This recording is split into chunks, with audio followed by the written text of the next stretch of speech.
मुंबई में दही हांडी उत्सव का उत्सव जोरों पर है। गोविंदा के लिए बीएमसी ने क्या किए खास इंतजाम, देखते हैं खास रिपोर्ट।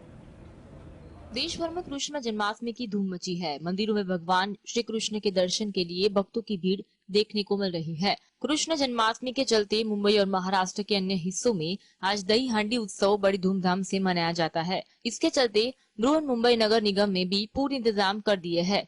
बीएमसी ने कहा कि उसने शहर के नागरिक अस्पतालों में 125 बिस्तर तैयार रखे हैं ताकि किसी गोविंदा उत्सव में भाग लेने वाले को अगर दही हांडी उत्सव के दौरान मानव पिरामिड बनाते वक्त चोट लगती है तो उसे भर्ती कराया जा सके। बीएमसी ने कहा कि भगवान कृष्ण के जन्मोत्सव के उपलक्ष्य में गोविंदा हवा में लटकी दही हांडी को तोड़ने के लिए मानव पिरामिड बनाते वक्त कई बार घायल हो जाते हैं। बीएमसी ने आगे कहा कि 125 बिस्तरों में से 10 सायन अस्पताल में, 7 एएम अस्पताल में, 4 नायर अस्पताल में और शेष शहर और उपनगरों में विभिन्न नागरिक अस्पतालों में तैयार रखे गए हैं। जानकारी के अनुसार इन अस्पतालों में घायल गोविंदाओं के इलाज के लिए 3 शिफ्टों में स्वास्थ्य कर्मियों को तैनात किया गया है, जिन्हें इंजेक्शन और दवाई आदि तैयार रखने का निर्देश दिया गया है। Bureau report, GSTV। गुजरात में जन्माष्टमी पर कृष्णमय वातावरण के साथ ही धरती पुत्रों के लिए अच्छी खबर सामने आई है। पिछले 24 घंटे में राज्य के कितने तालुका में बारिश हुई है, कहां सबसे ज्यादा 4 इंच बारिश हुई, देखते हैं स्पेशल रिपोर्ट अंदर की बात में।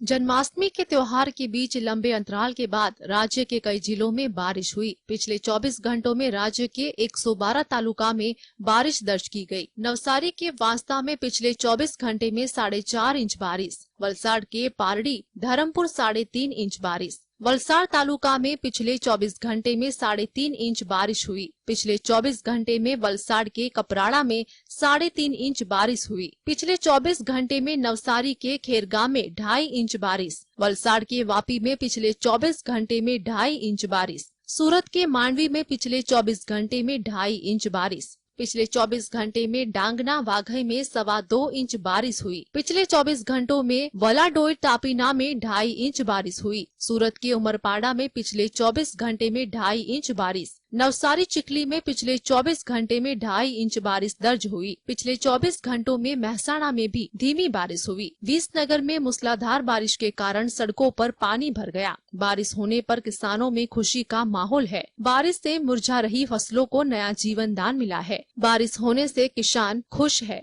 Bureau report, GSTV। भारत में होने वाली G20 समिट में भारत की ओर से ब्राजील को एक हथौड़ा दिया जाएगा। ब्राजीलेसी ट्रांसफर का एक सिंबल है जिसमें पीएम मोदी सिर्फ ब्राजील को देंगे ये खास हथौड़ा। जानिए क्या है इस हथौड़े की कहानी, देखते हैं अंदर की बात में। भारत इस बार G20 समिट का आयोजन कर रहा है और नई दिल्ली में होने वाली इस समिट की लंबे वक्त से तैयारी भी की जा रही है।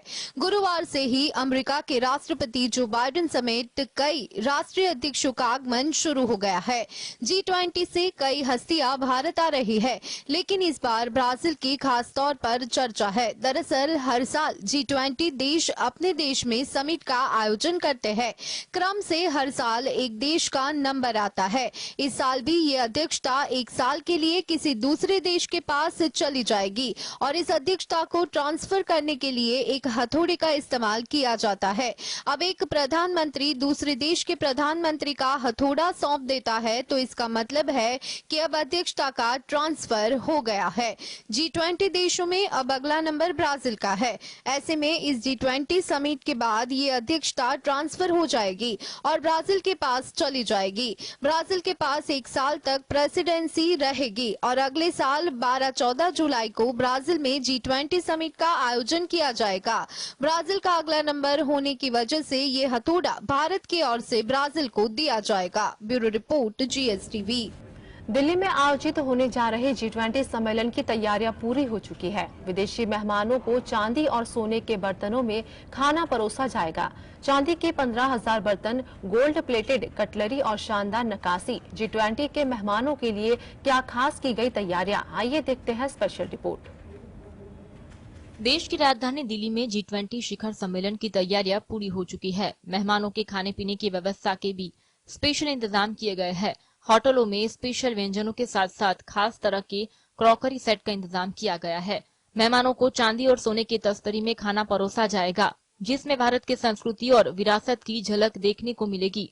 इन बर्तनों को बनाने वाली कंपनी के मुताबिक उनकी कंपनी 11 होटलों में बर्तन भिजवा रही है, जिसमें आईटीसी ताज भी शामिल है। इससे पहले जब अमेरिका के पूर्व राष्ट्रपति बराक ओबामा जब भारत आए थे तो उन्हें खाने के साथ साथ भारतीय क्रॉकरी इतनी पसंद आई थी कि वो उसे अपने साथ लेकर चले गए थे।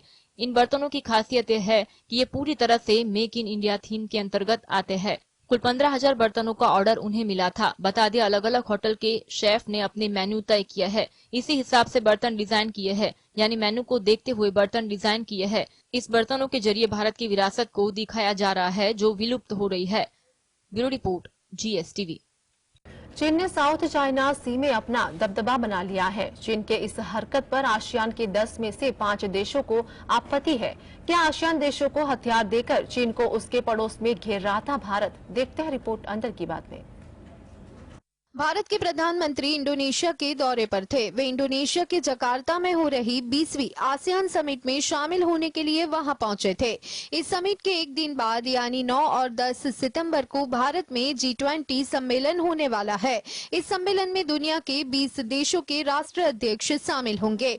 G20 समिट भारत के लिए खास भी है क्योंकि इस बार यह सम्मेलन भारत में होने जा रहा है और भारत इसकी अध्यक्षता भी कर रहा है। ऐसे में इतने व्यस्त होने के बावजूद पीएम के इंडोनेशिया जाकर भारत ने ये कर दिया है कि वह आसियान देशों के साथ ही है।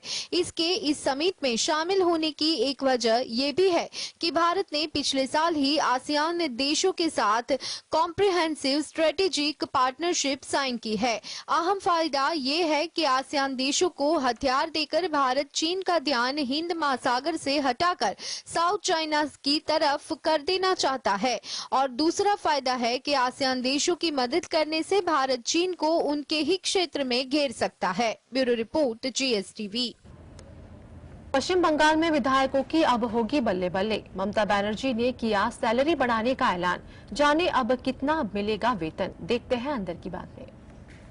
पश्चिम बंगाल की मुख्यमंत्री ममता बनर्जी ने विधायकों के वेतन में बढ़ोतरी का ऐलान किया। विधायकों की सैलरी में 40,000 रूपए प्रति माह का इजाफा करते हुए ममता बनर्जी ने विधानसभा में कहा कि मेरे वेतन में कोई संशोधन नहीं किया गया है क्योंकि मैं लंबे अरसे से किसी तरह का वेतन नहीं ले रही हूं। उन्होंने कहा, पश्चिम बंगाल विधानसभा के विधायकों का वेतन दूसरे राज्य के मुकाबले काफी कम है, इसलिए ये फैसला किया गया है कि उनके वेतन में 40,000 रूपए प्रति माह की वृद्धि की जाएगी। राज्य सरकार के एक अधिकारी ने बताया, इसका मतलब ये होगा कि वेतन और भत्तों सहित विधायकों को मिलने वाला वास्तविक मासिक भुगतान अब 81,000 रूपए प्रति माह की मौजूदा दर से बढ़कर 1.21 लाख रूपए हो जाएगा। इसी तरह अब से मंत्रियों को मिलने वाला वास्तविक मासिक भुगतान 1.10 लाख रूपए प्रति माह से बढ़कर लगभग 1.50 लाख रूपए प्रति माह हो जाएगा। वही कैबिनेट मंत्रियों के मामले में यह राशि 11,000 रूपए से बढ़कर 51,000 रूपए कर दी गई है। कैबिनेट मंत्री, राज्य मंत्री और विधायक मासिक वेतन के अलावा जो अन्य अतिरिक्त भत्ते पाने के हकदार है वे वही रहेंगे। Bureau report, GSTV। विपक्षी गठबंधन का इंडिया नाम पढ़ने के बाद देश को भारत नाम से संबोधित करने की चर्चा शुरू हो गई है। बीते दिनों पीएम मोदी ने भी संसद में विष्णु पुराण का हवाला देते हुए कहा था कि समुद्र के उत्तर में और हिमालय के दक्षिण में जो देश है उसे भारत कहते हैं और इसकी संतानों को भारतीय कहा जाता है। क्या है भारतवर्ष नाम से पीछे का रहस्य? देखते हैं खास बात।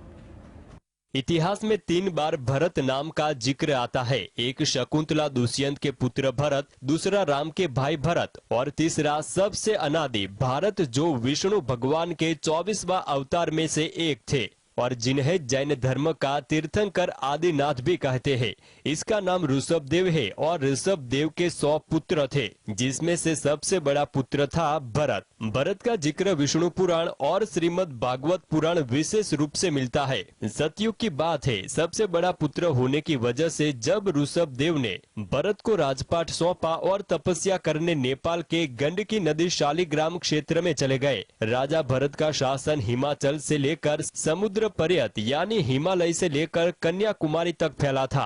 राजा भरत का शासन बहुत अच्छा चल रहा था। ऋषभ देव के पुत्र भरत के नाम पर ही देश का नाम भारतवर्ष पड़ा था। जिस प्रकार तामस अहंकार से शब्दादि 5 भूतंत मात्र उत्पन्न होते हैं, उसी प्रकार पंचजनी के गर्भ से उनके सुमति, राष्ट्रभृत, सुदर्शन, आवरण और धूमकेतु नाम के 5 पुत्र हुए, जो सर्वथा उनके सामने थे। भारत, जिसका नाम पहले अजनाभ वर्ष था, राजा भरत के समय से ही भारत वर्ष कहा जाता है। Bureau report, GSTV। चंद्रयान 3 की चांद पर सफल सॉफ्ट लैंडिंग के बाद इसरो ने सॉफ्ट मिशन पर आदित्य L1 को भेजा है। धीरे धीरे ये अपनी मंजिल की तरफ बढ़ रहा है। आदित्य L1 को लेकर एक खास खबर सामने आई है। देखते हैं स्पेस रिपोर्ट अंदर की बात में। देश का पहला सूर्य मिशन आदित्य L1 अपनी मंजिल की ओर बढ़ रहा है। इसी बीच सूर्य पृथ्वी L1 बिंदु की ओर बढ़ रहे आदित्य L1 ने पृथ्वी और चंद्रमा की सेल्फी और तस्वीर भी ली है। इससे पहले आदित्य L1 ने दूसरी पृथ्वी कक्षा प्रक्रिया को सफलतापूर्वक पूर्ण किया था।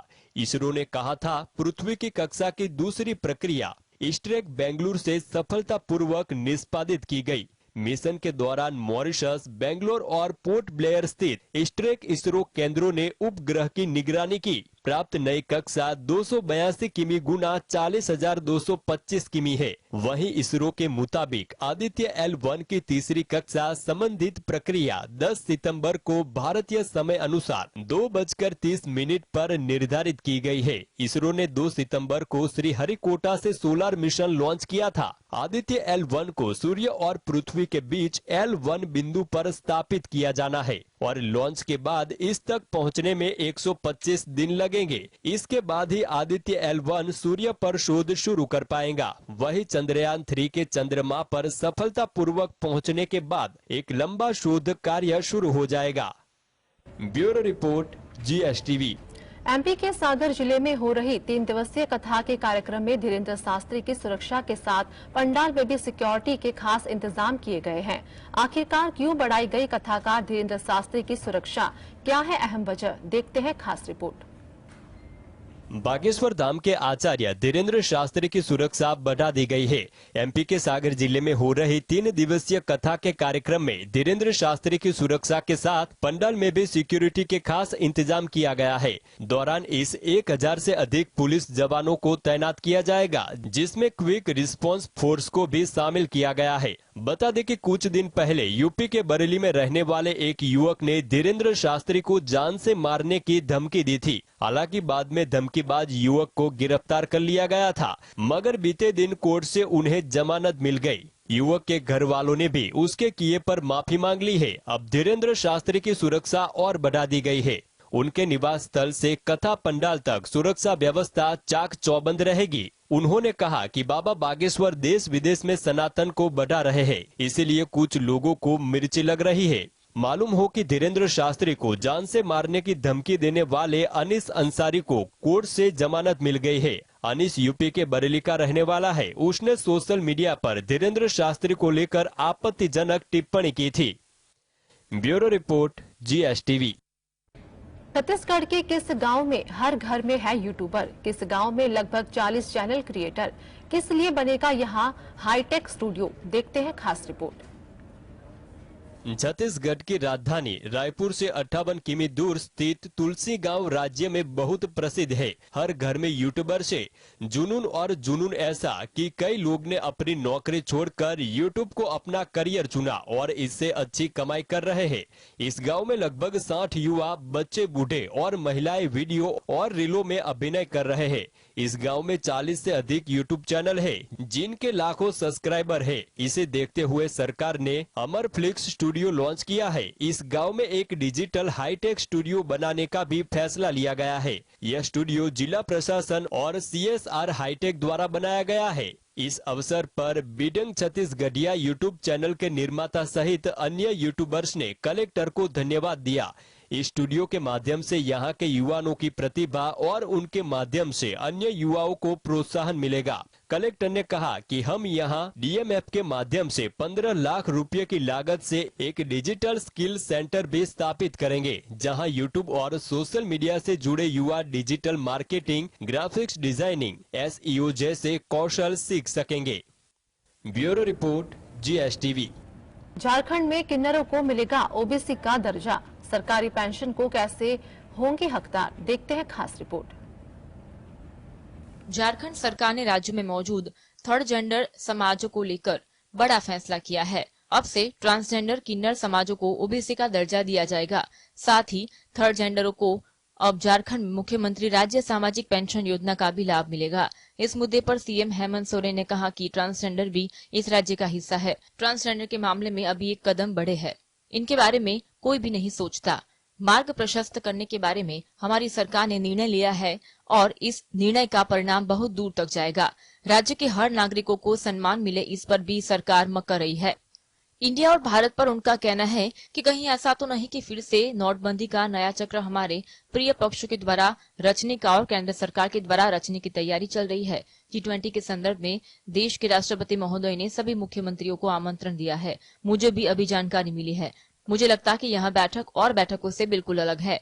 इसको लेकर जरूर हम लोग भी एक पॉजिटिव सोच के साथ निर्णय लेंगे।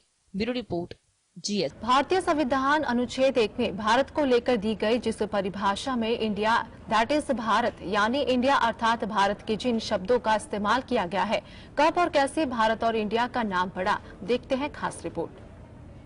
इंडिया या भारत पर एक बार फिर चर्चा तेज हो गई है। पहले से ही संविधान से इंडिया शब्द हटाने पर जोर दिया जा रहा है। यहाँ तक कयास लगाए जा रहे हैं कि मोदी सरकार 18 से 22 सितंबर के दौरान आयोजित होने वाले संसद के विशेष सत्र में भारतीय संविधान से इंडिया शब्द हटाने से जुड़े बिल को पेश कर सकती है। इसे लेकर कई दावे किए जाते हैं। पौराणिक युग की मान्यता के अनुसार भरत नाम के कई व्यक्ति हुए हैं जिनके नाम पर भारत नाम माना जाता रहा है। एक मान्यता यह है कि महाभारत में हस्तिनापुर के महाराजा दुष्यंत और शकुंतला के पुत्र भरत के नाम पर देश का नाम भारत रखा गया। वहीं भरत एक चक्रवर्ती सम्राट भी हुए जिन्हें चारों दिशाओं की भूमि का स्वामी कहा जाता था।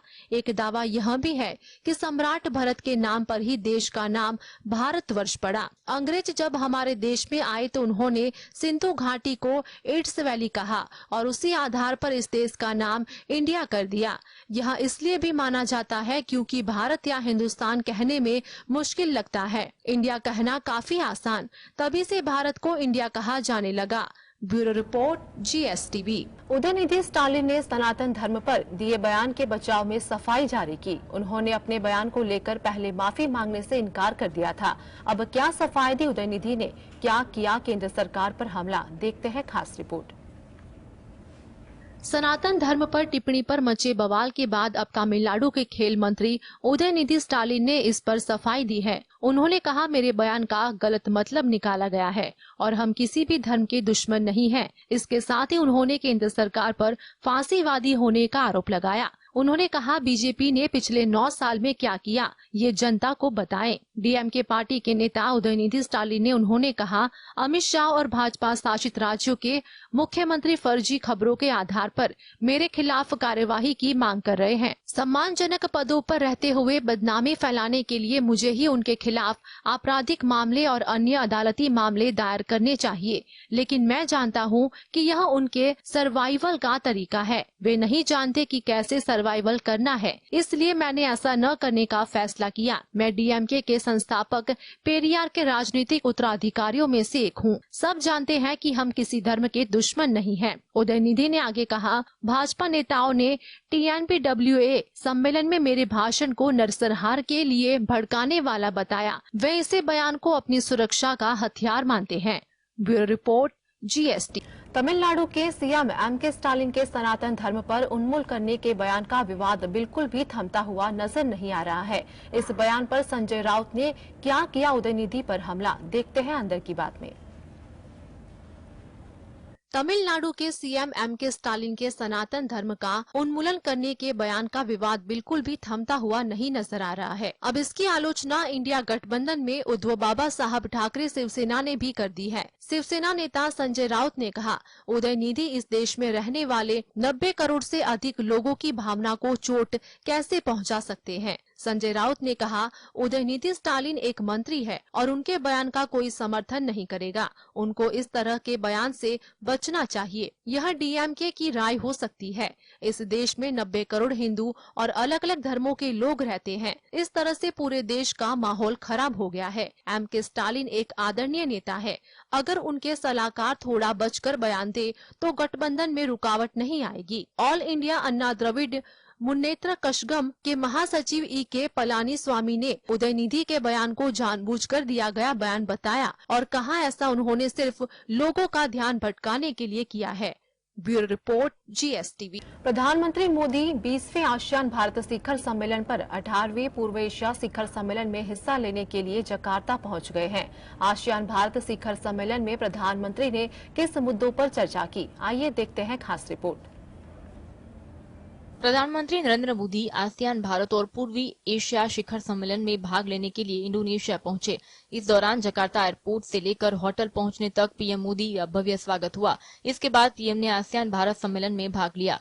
आसियान भारत सम्मेलन में शिरकत करते हुए पीएम मोदी ने कहा, हमारा इतिहास और भूगोल भारत और आसियान को जोड़ते हैं। साथ ही साझा वैल्यूज, क्षेत्रीय एकता और साझा विश्वास भी हमें आपस में जोड़ता है। आसियान भारत की एक्ट फर्स्ट पॉलिसी का केंद्रीय स्तंभ है। पिछले वर्ष हमसे भारत आसियान फ्रेंडशिप ईयर मनाया था। आज वैश्विक अनिश्चितता के माहौल में भी हर क्षेत्र हमारे आपसी सहयोग में लगातार प्रगति हो रही है। यह हमारे संबंधों की ताकत का प्रमाण है। आसियान मायने रखता है क्योंकि यहाँ सभी आवाज सुनी जाती है। वैश्विक विकास में आसियान की अहम भूमिका है। 21वीं सदी एशिया की सदी है, हम सब की सदी है। इसलिए आवश्यक है कि हम एक rule based post covid world order का निर्माण करें। इस वर्ष की आसियान समिट की थीम है ASEAN matters, epicentrum of growth. ASEAN matters क्योंकि यहां सभी की आवाज सुनी जाती है और ASEAN is epicentrum of growth क्योंकि वैश्विक विकास में आसियान क्षेत्र की अहम भूमिका है। नई दिल्ली से रवाना होने से पहले मोदी ने कहा कि भारत और आसियान के बीच व्यापक रणनीतिक साझेदारी ने नई दिल्ली के साथ समूह के संबंधों में नई गतिशीलता ला दी है। Bureau report, GSTV।